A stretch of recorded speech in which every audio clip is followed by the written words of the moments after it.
Friends, നമുക്കിന്ന് വെള്ളത്തി കൊഴുക്കട്ട ഉണ്ടാക്കാം. വെള്ളത്തി കൊഴുക്കട്ടയ്ക്ക് അതായത് ചമ്പാവരിയാണ്. ഈ ചമ്പാവരി ഒരു 200 ഗ്രാം ഉണ്ട്. ഓവർനൈറ്റ് സോക്ക് ചെയ്ത് 8 മണിക്കൂർ സോക്കായിട്ടുണ്ട്. കുതിർത്ത് കഴുകി വെച്ചിട്ടുണ്ട് ചമ്പാവരി. എന്നിട്ട് തേങ്ങ ഇത് ഒരു 1.25 കപ്പുണ്ട്. തേങ്ങ, ഫ്രഷ് തേങ്ങ ഇപ്പം ചിരവി എടുത്തത്. എന്നിട്ട് കുറച്ച് ജീരകം, ഒരു ചെറിയ സ്പൂണിന് 1 സ്പൂൺ ജീരകം,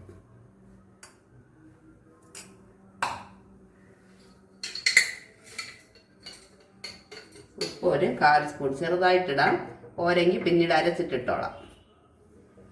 ഇതിനെ നമ്മൾ നന്നായിട്ട് അരച്ചെടുക്കുക. അരയ്ക്കുമ്പോൾ തീരെ മഷി പോലെ അരയണ്ട, ചെറിയ തരിതരിപ്പോടുകൂടി, വെള്ളം ചേർക്കണ്ട. ഈ തേങ്ങയും ഉപ്പും കൂടെ ചേരുമ്പോൾ അത്ര ഇതിലുള്ള ഈ നനവും കൂടെ ആകുമ്പോൾ അത്രയും വെള്ളം മതിയാവും. മിക്സിയിലിട്ട് അരച്ചെടുക്കാം.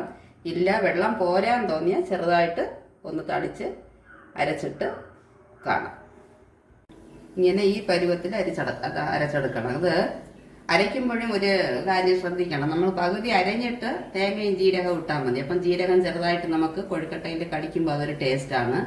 ആദ്യമേ തേങ്ങയും ജീരകം ഇടണമെന്നില്ല, അരഞ്ഞ് വരുമ്പോൾ ഇട്ട് അരച്ചെടുക്കണം. ഈ പരുവത്തിന് വരും. ഉരുട്ടാൻ കണക്കിന് തീരെ മഷി പോലെയല്ല, കുറച്ച് ചെറിയ ഒരു തരിതരിപ്പുണ്ട്.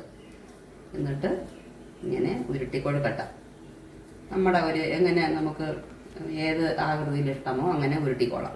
ഞാനിത് ഉരുട്ടി ഇങ്ങനെ ഒരു ബോൾ പോലെ എടുക്കുകയാണ്. വെള്ളം വെട്ടി തിളയ്ക്കണം. വെട്ടി തിളച്ചുകൊണ്ടിരിക്കുന്ന വെള്ളത്തിൽ ജെന്റിലി നമുക്ക് ഇടാം. ആദ്യമേ ഇട്ടിട്ട് തവി ഇട്ടിളക്കുകയൊന്നും വേണ്ട. ഇങ്ങനെ ഉരുട്ടി അത്രയും ആദ്യം ഇടുക. പിന്നെ ഇത് വേവിക്കുന്നത് ഇങ്ങനെ പരന്ന പാത്രത്തിലായിരിക്കണം. നല്ല കട്ടിയുള്ള പാത്രമാണ്, അടിക്കട്ടിയുള്ള പാത്രമാണിത്. ഇതുപോലെ പരന്ന പാത്രത്തിലായിരിക്കണം ഇത് ഇടുക.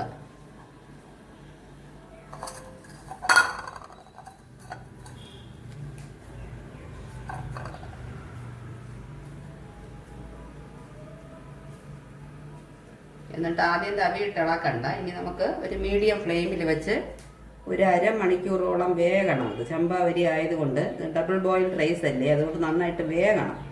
ഒരു 1/2 മണിക്കൂർ വേകട്ടെ. മീഡിയം ഫ്ലെയിമിൽ വെച്ചിട്ട് അടയ്ക്കണമെന്നില്ല, കുഞ്ഞി കളയും. അടയ്ക്കണമെന്നുണ്ടെങ്കിൽ ഇങ്ങനെ ഒരു തവി വെച്ചിട്ട് നമുക്ക് ഇങ്ങനെ വയ്ക്കാം. ഓപ്പണായിട്ട് ഇങ്ങനെ വയ്ക്കുക. 1/2 മണിക്കൂർ കഴിഞ്ഞത് വെന്ത് കിട്ടുമ്പോൾ കാണിക്കാം. ഇപ്പോൾ ഒരു 20-25 മിനിറ്റ് ആയിട്ടുണ്ട്. നമുക്ക് വെന്താന്ന് നോക്കാം. ഇതിൻ്റെ ഈ വെള്ളം ഒന്ന് കുറുകി വരും. നിങ്ങൾ കാണുന്നുണ്ടോയെന്ന് അറിയില്ല. ഇവിടെ ഈ കിഴക്ക് വശത്താണ് കിച്ചൺ ആയതുകൊണ്ട് സൂര്യപ്രകാശം ഡയറക്റ്റായിട്ട് വരികയാണ്. അതാണ് ഈ വെളുത്ത് കാണുന്നത്. സൂര്യരശ്മികൾ ഡയറക്റ്റായിട്ട് വരുന്നതിൻ്റെ കാരണമാണ് അങ്ങനെ കാണുന്നത്. കാണുന്നുണ്ടോ? ഇത് വീഡിയോ ക്ലിയർ ആണെന്നാണ് ഞാൻ വിശ്വസിക്കുന്നു. ഇതാ കണ്ടോ, നന്നായിട്ട് വെന്ത് പൊടിയാതെ അങ്ങനെ വരും കൊഴുക്കട്ട.